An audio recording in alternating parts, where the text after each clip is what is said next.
Atos capítulo 9, a partir do versículo de número 36.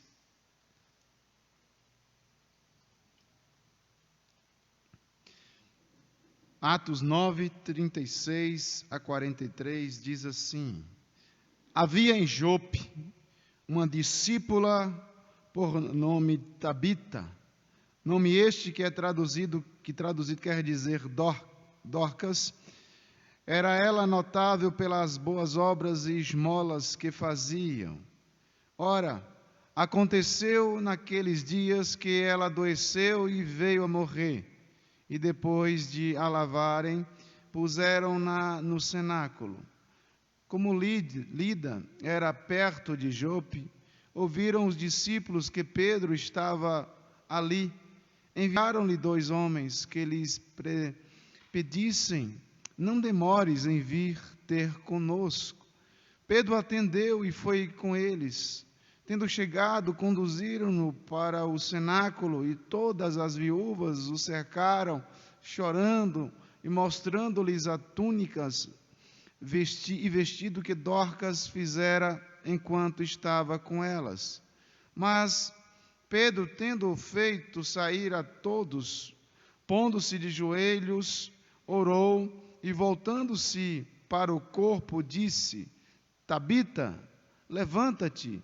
Ela abriu os olhos, vendo a Pedro, sentou-se.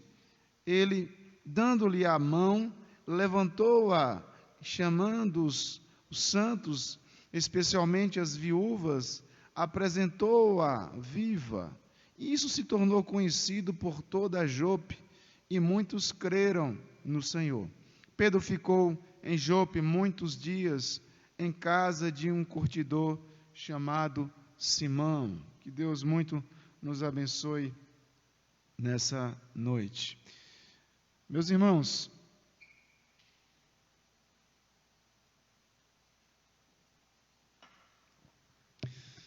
nós temos instrumentos para glorificar ao nosso Deus. Nós temos profissões e profissões que glorificam a Deus. E nessa noite nós vamos falar de uma maneira sucinta, rápida, sobre uma agulha para a glória de Deus. Uma agulha que serviu e tem servido ao longo da história para a glória de Deus. E esta agulha, ela estava na mão de uma mulher muito simples, de uma mulher muito devotada, de uma mulher que estava caminhando, de uma mulher que estava desenvolvendo, uma mulher que estava, de fato, fazendo algo marcante naquela localidade, naquela cidade de Jope. O que nos chama a atenção é como esta mulher, ela causa uma comoção quando ela entra em óbito. E faz questão de ressaltar aos nossos olhos, pelo menos aquela história que nós temos lá em 2º livro das Crônicas, capítulo de número 21, quando fala a respeito do rei Jorão. E tendo de uma forma muito filho do rei Josafá, Jorão foi um homem, diz o texto, que morreu sem deixar de si saudades. Imagine uma pessoa que morre, uma pessoa que parte e as pessoas dizem assim, que Deus o tenha, que vá embora logo, não serve mais para ficar nesse mundo. É uma pessoa extremamente danosa, uma pessoa complicada. Então faz bem a morte carregar, tirar ele do nosso meio. E como é difícil de repente para os familiares se depararem com esta situação, com essa circunstância, em saber que o seu ente querido não é amado, não foi amado, antes pelo contrário, é preterido e jogado para o mais distante possível. Morreu sem deixar de se saudade. Essa semana, na última quinta-feira, nós fizemos o sepultamento do pai, do nosso irmão Marcos, do seu dote. E quantas pessoas não estiveram ali, mesmo com a coronavírus, mesmo com toda esses protocolos. E ali tinha muitas pessoas que foram dar o último adeus, por se tratar de uma pessoa benquista, uma pessoa muito amada na cidade de Utinga. E como isso mexe com os familiares. Diz a palavra do Senhor então que ele morre sem receber um lamento. Mas eu quero então nessa noite voltar sua atenção para nós voltarmos para o texto em Atos capítulo 9, que vai falar pelo contrário, que vai falar de uma maneira muito diferenciada a respeito dessa mulher chamada Dorcas. E lemos nesse texto completamente diferente a situação, o relato da morte, do relato da morte do filho de Josafá, registrando a morte assim de uma mulher chamada Dorcas, uma mulher que na visão dos pobres e desamparados, viúvas, mulheres simples de Jope, ela não podia de forma alguma ter morrido. Ela de forma nenhuma podia ter passado para a eternidade, porque ela de fato era ajudadora. Ela era uma pessoa que deixava saudade. Ela era uma pessoa que de fato preenchia os locais, ela preenchia as necessidades, ela preenchia as circunstâncias. Ela fazia de tudo para que as pessoas pudessem olhar para ela e dizer: essa de fato é uma serva do Deus vivo. Dorcas, uma mulher que de fato deixou uma grande lacuna. Uma grande lacuna. Porque ela oferecia a Deus. Ela se colocava na presença de Deus. Uma coisa que eu quero chamar a sua atenção nessa noite, e preciso fazer essa pergunta para mim, quanto para os irmãos que aqui estão, quanto os que estão em casa. Qual é a única coisa que você pode oferecer a Deus? Qual é a única coisa que você pode oferecer a Deus? Você só pode oferecer uma única coisa a Deus: a sua disponibilidade. Não o seu dinheiro, não a sua família, mas a sua disponibilidade de dizer: estou aqui pronto para fazer, para o que deve estou disposto a fazer a obra do Senhor. A disponibilidade é a única coisa que nós devemos colocar diante do Senhor e dizer como Isaías: eis-me aqui, usa-me, com o que eu tenho nas mãos. Sangar tinha na verdade uma vara que ele colocava, ele fez maravilhas em Israel, libertando Israel. E quantos não foram outros servos e servas que na história fizeram maravilhas usando apenas a sua simplicidade? O que Deus colocou em suas mãos: Davi, uma pedra, Moisés, um cajado, enfim, quantas não foram as ações, mas eles tinham algo em seus corações e suas vidas: disponibilidade para servir. A sua vida tem sido um exemplo? A minha vida, nós temos sido exemplo na cidade onde nós estamos residindo? O que eu estou fazendo para servir ao meu próximo da melhor maneira possível? Como eu estou agindo ao perceber a necessidade dos meus irmãos? Como eu estou usando os dons e os talentos, as habilidades que Deus me deu? Como eu tenho usado isso? Isso é apenas para mim? Ou eu estou estendendo como um verdadeiro tapete de grama que se estende por toda a sua adjacência? Ele é plantado aqui, mas a grama ela começa então a estender e vai se estendendo, e sabe Deus onde ela vai chegar? Sou sensível às necessidades do meu próximo, das pessoas. E nós precisamos olhar para essas questões que são extremamente questões que devem mexer conosco, para nos levar a esse questionamento, dizer: eu sou uma pessoa que estou disposta a fazer o que tem que ser feito para glorificar, honrar e bendizer o meu Deus. Uma agulha para a glória de Deus, uma agulha que foi para a glória de Deus. E eu que eu tenho nas mãos para glorificar o meu Deus? Quais os meus talentos para glorificar o meu Deus? Quais as minhas habilidades para glorificar o meu Deus? E nesse texto, nós temos uma questão que constantemente nos desafia. Por que Deus permite que pessoas tão generosas, pessoas tão amáveis, pessoas tão bondosas sejam levadas ainda no vigor da sua vida? Uma pessoa como Dorcas, ela não devia morrer tão cedo, ela deveria deixar as suas substitutas para abençoar outras tantas que precisavam da sua habilidade, das suas habilidades. Ela havia adoecido de uma doença que a Bíblia não diz, mas informados que se tornou grave, e ela veio a óbito a partir do versículo 37. Dorcas era uma pessoa atuante na sua comunidade e de uma forma especial costurava roupas para as pessoas que mais precisavam. E vale ressaltar que não havia lojas para serem vendidas, ou quando se tinha alguma loja aqui acolá, não tinha-se dinheiro para isso. E Dorcas, ela olha simplesmente para um grupo de pessoas que eram menos favorecidos. Porque Deus permite que essas coisas aconteçam, venham acontecer. Jesus, então, responde lá em João capítulo 9, versos de 1 a 3, quando questionado os discípulos sobre um cego que nasceu de nascença, e Jesus afirmou, de uma maneira muito clara, nem ele pecou, nem os seus pais, mas isso aconteceu para que glorifiquem a Deus através dessa obra, a restauração daquele cego de nascença.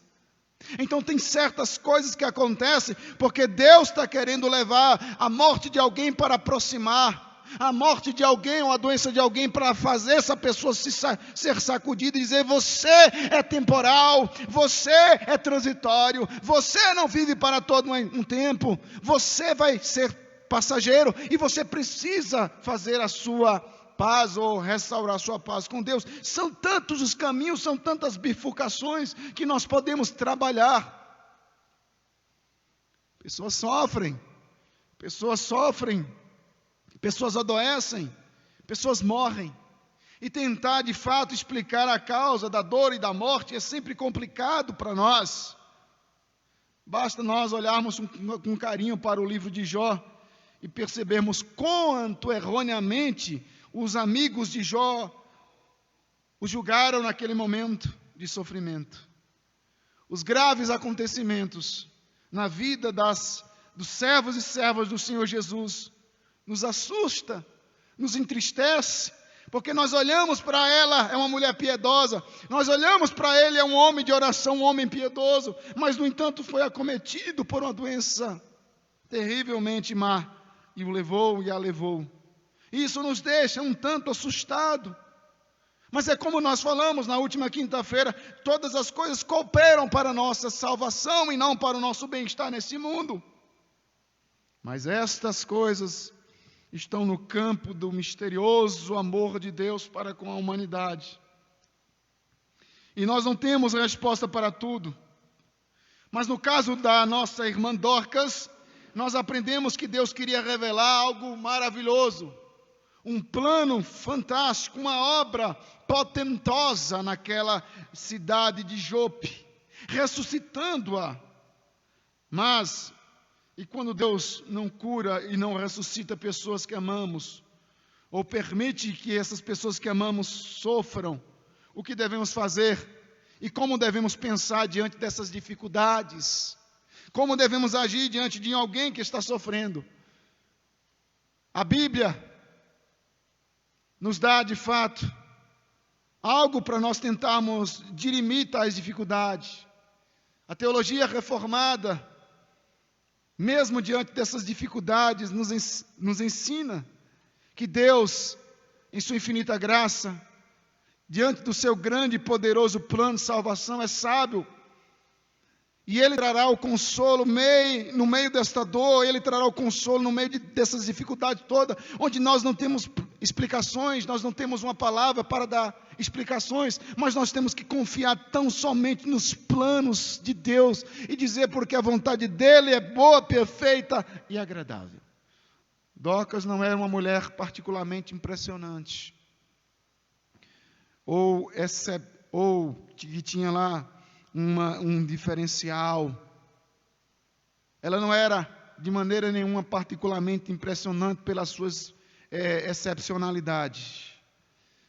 Algumas pessoas possuem dons maravilhosos de liderança, de comunicação, de gerência, capacidade para fazerem fortunas, capacidade para liderarem, se for o caso, uma cidade ou mesmo uma nação. A única coisa que Dorcas sabia fazer bem era costurar. A única coisa que Dorcas sabia fazer era segurar uma agulha e cortar aquele pedaço de pano e fazer roupas. Mas é uma profissão fantástica. Dorcas tinha um só talento. Ela não tinha 10 nem 20, mas ela tinha um único talento. Não era uma profetisa como Miriam, e não era uma governadora como Débora. Ela não tinha a função de liderança em sua pequena comunidade. Não. Mas a Bíblia fala pouco a respeito dela, mas nos informa que ela servia a Deus com agulha nas mãos.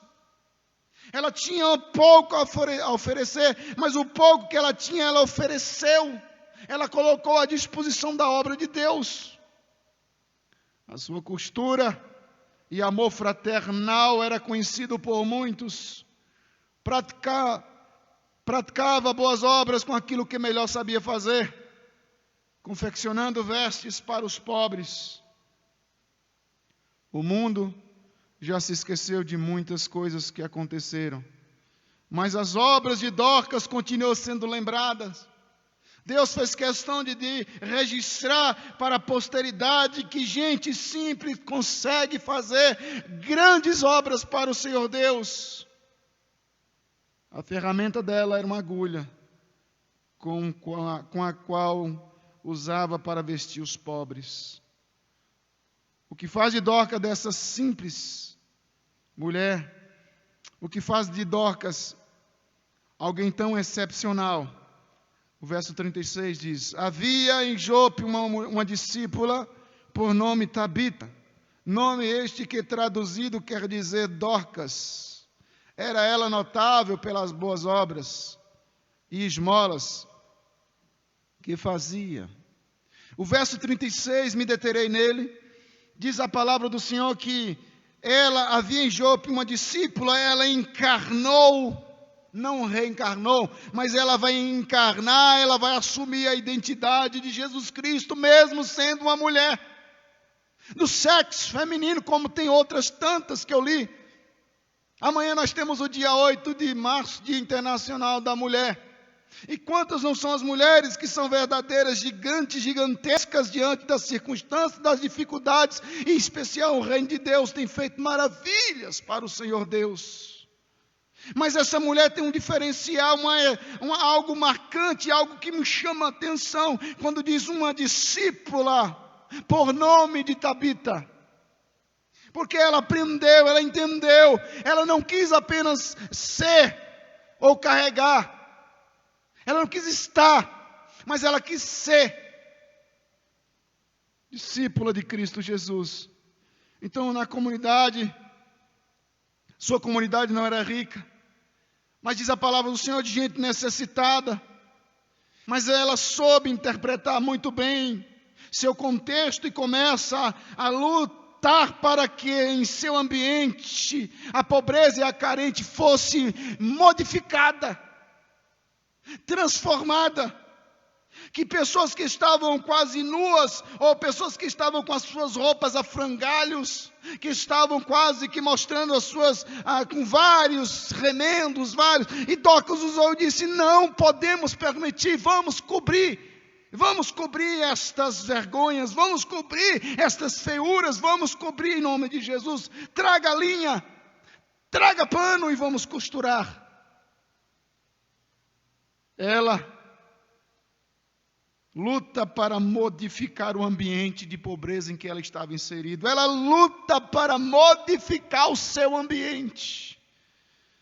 Ela era discípula de Jesus. Não diz que ela era membro da igreja de Jope. Não diz que ela era membro da SAF de Jope. Não diz que ela cantava no grupo de louvor da igreja de Jope.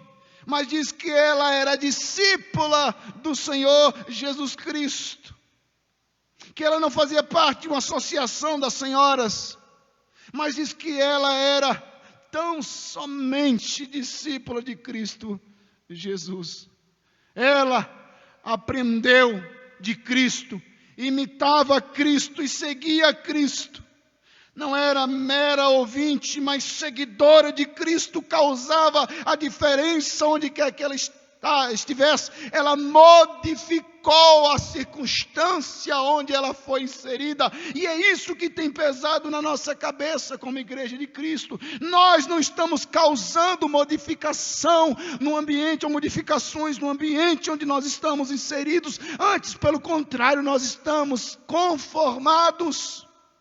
Estamos cada vez mais vivendo um conformismo exacerbado, exagerado. Ser discípulo nos leva a querer imitar o Mestre. Ser discípulo de Jesus Cristo não é tão difícil, mas também não é tão simples. É nós lermos a Bíblia, é nós meditarmos na palavra, como ele falava, como ele tinha tolerância, como ele era intolerante com o pecado, mas era tolerante com o pecador, dando ao pecador um tempo para se arrepender. Ser seguidor, ser discípulo, nos leva a querer imitar o Mestre. O discípulo está sempre perguntando o que meu Mestre faria se estivesse no meu lugar.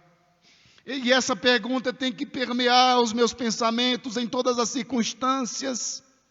Nos momentos onde eu sou colocado de repente numa berlinda, num canto de parede, uma doença me chegou à família, a crise financeira me abateu, nós estamos suportando, são tantas circunstâncias, e eu tenho que levar o meu coração a pregar essa verdade em meu lugar. O que o Mestre faria? O que meu Mestre faria se estivesse no meu lugar? E essa é a pergunta que devemos fazer onde Deus nos colocar. E com o currículo que temos nas mãos, nós precisamos causar a diferença e fazer a diferença. Qual era o problema daquela região de Dorcas, onde Dorcas morava? O abandono que as viúvas sofriam. Naquele momento não tinha INSS, não tinha um amparo para elas. Os maridos iam para as guerras, havia muitas batalhas naquele período, e elas então só recebiam notícia: seu marido morreu, seu marido faleceu, e agora quem vai sustentar? Atos capítulo 6, se nós voltarmos uma página, nós veremos sobre a necessidade que a igreja de Jerusalém teve de iniciar essa instituição chamada diáconos da igreja, para ajudar, para sustentar um problema que havia na Judéia, mas também aqui em Jope. Talvez o problema seja, muitas vezes, o não ter sensibilidade que Dorcas teve. E nós precisamos olhar para a circunstância e nos perguntar o que eu posso fazer para ajudar mais? O que eu posso fazer para fazer mais? O que eu posso fazer pela cidade de Utinga com tanta carência que existe? Talvez o problema aqui não seja as viúvas aqui na nossa região, na nossa cidade. Talvez também não seja, crianças de rua. Talvez falta creches, saneamento básico, sistema de saúde, violência, praças, urbanização. Não sei qual seja o problema da nossa cidade, mas o fato é que nós temos uma demanda muito grande e a igreja do Senhor precisa envolver-se nisso. O que podemos fazer como discípulos de Cristo para abençoar a vida das pessoas com as quais estamos lidando? O que nós podemos fazer, meus irmãos? Qual é o problema social que aflige a alma do povo da nossa cidade? E a igreja do Senhor Jesus Cristo precisa refletir muito sobre isso. Dorcas tinha um profundo compromisso com Cristo. Ela era discípula no verdadeiro sentido do termo. Assumiu o discipulado como um estilo de vida. Ela se dedicava a praticar boas obras, pois os discípulos de Jesus vivem para servir. Mas nós esquecemos isso. Isso nos choca, isso nos impacta de uma maneira que nós esquecemos dessas verdades. Ser discípulo significa reproduzir as obras de Cristo. Como igreja, necessitamos formar discípulos que irão alimentar, nutrir a próxima geração, cuidar da cidade e abençoar aqueles que estão próximos de nós, que estão no nosso alcance. E nós precisamos tentar mudar a circunstância. Mas o que me chama a atenção, não apenas pelo fato dela ser uma discípula de Jesus, no verso 36, mas também nos mostra e fala algo tremendo, que não apenas ela era discípula, mas ela era notável pelas boas obras e esmola que fazia. Ela não buscava ser notada de maneira pelo seu muito jeito de ser. Ela não buscava ser notada pelos seus cabelos, pelas suas roupas. Dinheiro, creio que ela não tinha. De repente, pelo casamento, não sei se ela era casada, a Bíblia não diz. Mas ela buscava ser notada simplesmente pelas boas obras. Simplesmente por aquilo que Cristo fez e como fez com maestria. Ela é diferente de Cristo. Cristo é o Deus encarnado, é claro, é óbvio. Cristo tem todo o poder, de onde emana toda a sabedoria, todo o poder do universo estava em Cristo. Mas ela não tinha esse poder, ela não tinha muitas coisas, de repente não tinha escolaridade, ela não tinha um nome de família, ela não tinha nada, a não ser uma agulha. Uma agulha. Notável por suas boas obras. Seu objetivo era servir mais a Deus. De fato, em atitude de serviço para com a obra de Deus. Dorcas não tinha pretensão alguma de estar em evidência, nem de ser exaltada, mas seu objetivo era servir. Servir. As viúvas choravam a sua morte, mostrando a Pedro as túnicas e vestidos. Atos 10, capítulo 4, também fala: Cornélio, fixando nele os olhos, possuído de temor, perguntou: quem é que é, Senhor? E o anjo lhe disse: as tuas orações e as tuas esmolas subiram para a memória diante de Deus. As viúvas choram, os pobres choram, e como nós temos visto tantas dificuldades, e cada vez mais aumentando, elas, juntamente com o capítulo 10, de 1 a 8, nos mostra Cornélio, pessoas que olhavam com misericórdia para as pessoas. As viúvas choravam, clamavam, mas elas não ficaram no esquecimento. Antes eram lembradas diante de Deus. A ação de Dorcas ela notável pelas boas obras e esmola que fazia. Ele era notável porque as suas esmolas, capítulo 10, verso 4, porque as suas esmolas subiam para a memória diante de Deus. Não é simplesmente dar um centavinho para uma pessoa, dar 50 centavos para um pedinte, dar R$1 para outro. Não, é nós olharmos para a necessidade. Eu não posso ajudar todo mundo, mas uma família que eu puder levar a cesta básica, dar uma camisa, algo do tipo eu vou fazer. Nós pensamos muitas vezes em esmola, simplesmente se tratando de moedinhas que nós damos, mas é algo mais profundo. Como as boas obras podem abençoar as pessoas? Como as boas obras glorificam a Deus, como as boas obras emprestam sentido, valor e significado às nossas vidas. Milhares de pessoas deprimidas, jovens sem sentido de vida, seriam plenos e felizes se aprendessem a parar de se preocupar com as suas roupas de marcas e seus luxos e passassem a servir o Senhor de uma maneira mais enfática, de uma maneira mais simples, mas olhando apenas para o umbigo não funciona. É abrirmos os nossos horizontes e percebermos que as nossas boas obras sobem para a presença de Deus. E elas serão lembradas não pela roupa, não pelo carro, não pela casa, não por coisa que nós adquirimos, mas por algo que nós fizemos. Ela era notável. A vida de Dorcas foi tão excepcional porque ela era capaz de conspirar com a realidade e construir novas realidades. Ela constrói novas realidades. Onde havia morte, construiu vida. Onde havia o desprezo, aceitação. Onde a miséria tinha o poder de fazer brotar algo significativo. Dorcas conspirava contra a miséria. O que mobilizou esta mulher numa região tão pobre, nessa geografia do abandono que ficava nas margens do Mediterrâneo, um lugar paupérrimo. As pessoas gostavam, as pessoas gostam do trágico, as pessoas gostam da dor, notícias que de fato geram ibope,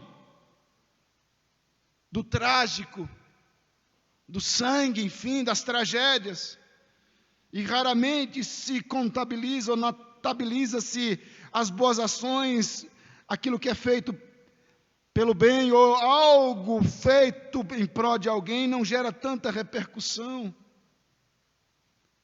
E haver esse tipo de notícia, alguém fez o bem a outra pessoa, ninguém se interessa, não tem interesse nisso não. Mas eu tenho interesse no escândalo, os repórteres, de um modo geral, em acidentes, assassinatos brutais, se for, quanto mais brutal, melhor. O bem não dá ibope para o homem, para a sociedade, mas para Deus é fantástico. Ela era notável pelas boas obras. Cornélio, as tuas orações e as tuas esmolas subiram para a memória diante de Deus. Se não há ibope no mundo, se não há ibope no meio das pessoas, mas Deus está observando, o Senhor Yahvé olha tudo. E ele diz, eu vos dei o exemplo. Dorcas conspirava contra a miséria. Dorcas era uma pessoa diferenciada, notável, porque colocou a sua agulha para fazer o bem, para ajudar as pessoas. Dorcas, com a sua agulha também, conspirou contra o que era feio. Esta é uma forma complexa de fato, de olharmos para o texto. Por que Dorcas fazia roupa? Por que Dorcas vai exatamente olhar para esse lado? Ela não pediu cestas básicas. Ela não pediu, de repente, verduras. Ou ela não pediu exames. Ela não fundou um orfanato. Mas ela fazia roupas. Por quê? Porque era necessário. Ela não lutava por direitos sociais e políticos. Todas essas causas são nobres. Dando cesta básica ou lutando pelos direitos. Mas ela optou por fazer roupas. Dorcas possuía um grande senso estético. E a beleza era algo que importava. E muito. Quando o nosso Deus nos ensina na epístola de Paulo aos Efésios, capítulo 2, por favor, para nós encerrarmos nessa noite. Efésios capítulo 2, verso 10. Diz assim: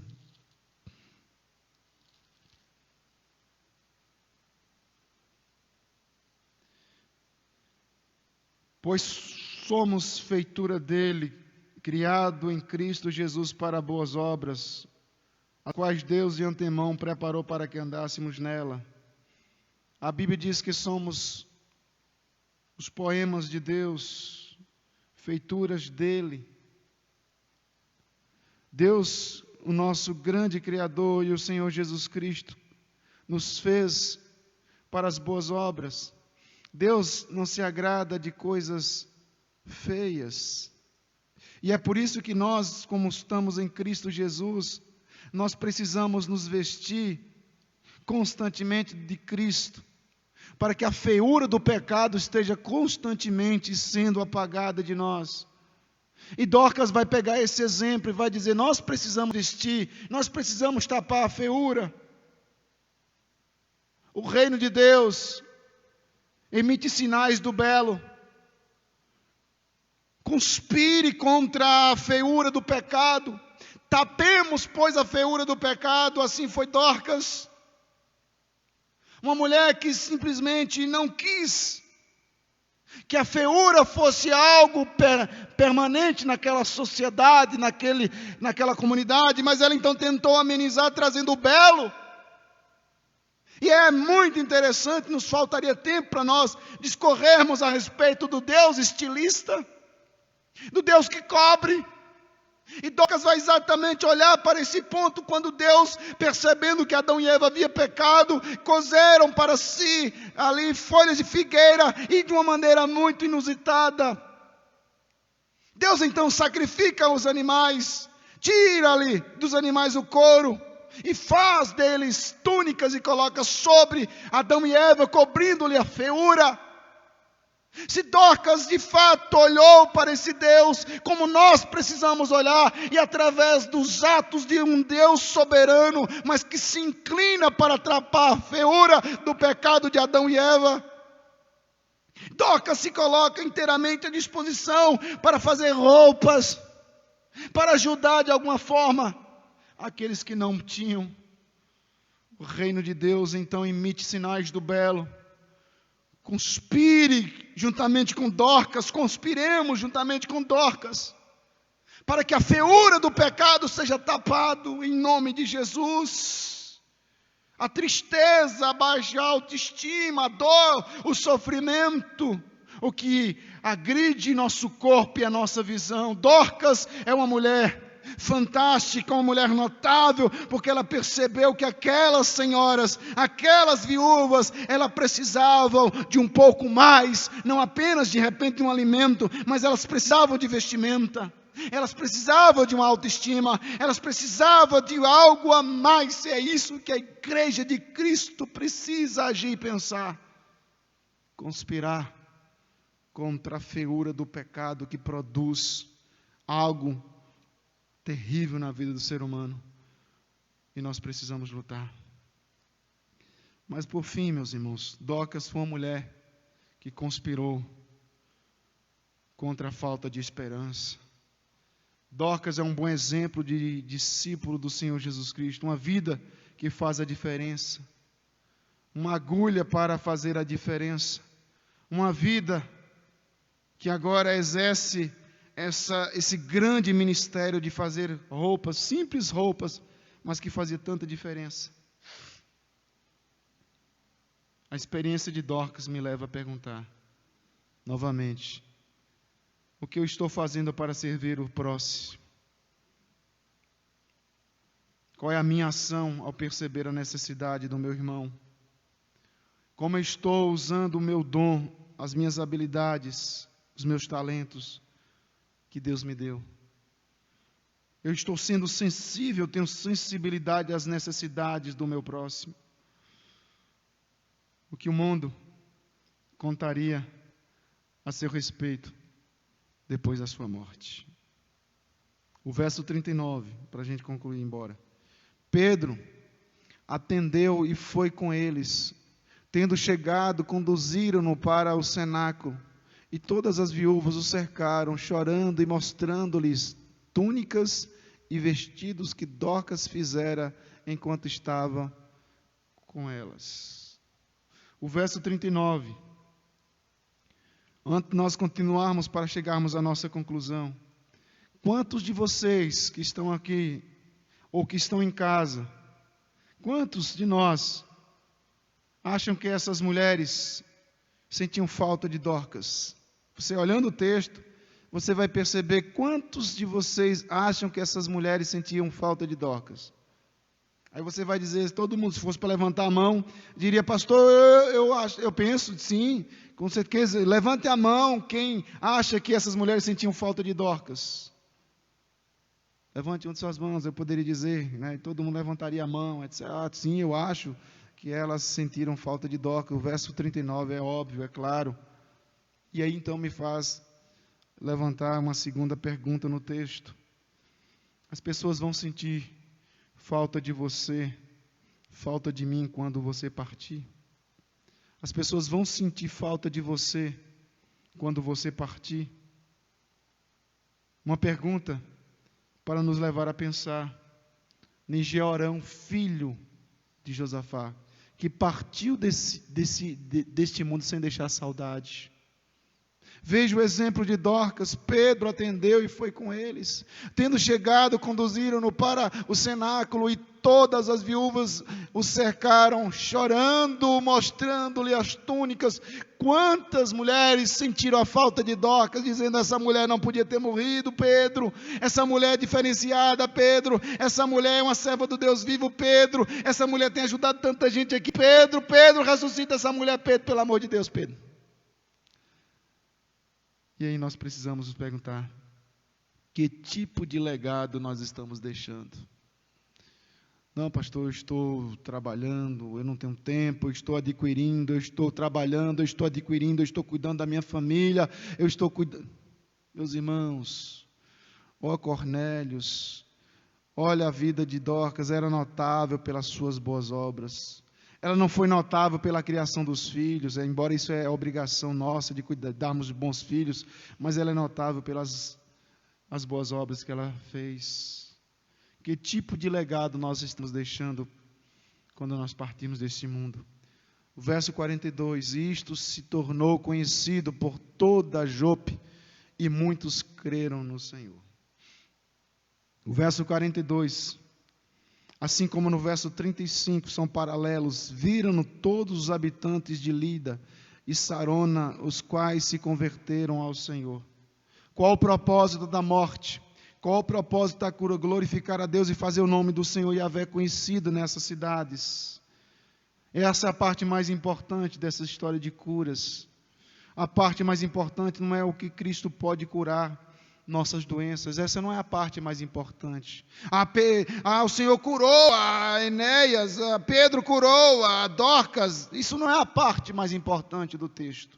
A parte mais importante do texto está no verso 35 e no verso 42. E isto se tornou conhecido por toda Jope, e muitos creram em Cristo. Verso 35, todos os habitantes de Lida e de Sarona se converteram ao Senhor.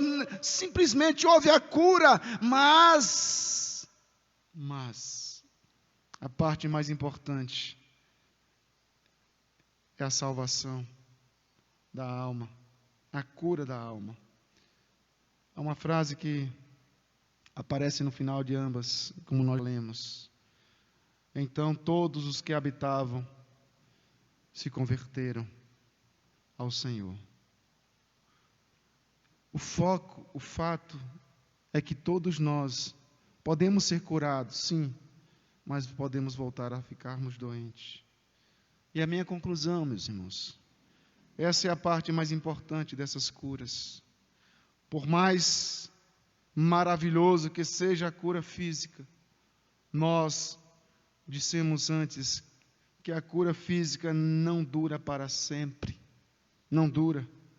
Você pode, eu posso, nós podemos ficar doentes e sermos curados e melhorar, mas eventualmente você ficará doente de novo. Sabe de uma coisa que muito nos chama atenção? A sua maior necessidade, assim como a minha maior necessidade, não é a cura física. A sua maior necessidade é a cura espiritual. Porque Cristo curou Enéas, Pedro curou Enéas em nome de Cristo. E Enéas, de fato, foi um objeto. Dorcas também foi curada daquela morte, ressuscitada. Mas houve, de fato, ali curas espirituais, cura na alma. A cura física não dura para sempre, mas a cura espiritual, sim, dura para toda a eternidade. Cristo pode e Ele quer curar-nos nessa noite, curar a sua alma. Não importa o que você fez, viveu, vivenciou, não importa como foi o seu passado. Você sabe que há uma implicação aqui, que é digna de considerarmos de forma séria. Se Cristo pode curar uma pessoa paralítica e pode levantar alguém dos mortos, o que Ele não pode fazer em sua vida e na minha? Claro que nós estamos, como eu falei no início, muito ocupados, e nós precisamos só uma coisa: disponibilizarmos para o Cristo e dizer: Senhor, meu tempo, a minha família, os meus bens estão ao seu serviço, Senhor, faça o que tu bem quiseres. Faça o que o Senhor bem quiseres, Senhor. Meus irmãos, Ele pode curar as nossas doenças, Ele pode curar a nossa tristeza, ou seja, qualquer tristeza que você esteja passando nesse exato momento, em sua vida, problemas conjugais, uma preocupação financeira, um pecado recorrente, um fracasso pessoal. Sim, Cristo pode curar, Ele pode ressuscitar. Se Ele pode curar doentes, ressuscitar os mortos, Ele pode consertar o seu problema. Confie nele para fazer isso. Nós olhamos para a vida de Dorcas, a essa mulher que muito nos chama a atenção nesse dia, simplesmente por se tratar de uma discípula do Senhor Jesus Cristo, que colocou-se à disposição para que pudesse fazer a obra do Senhor no meio daquelas pessoas, com uma agulha. E o que você tem nas suas mãos?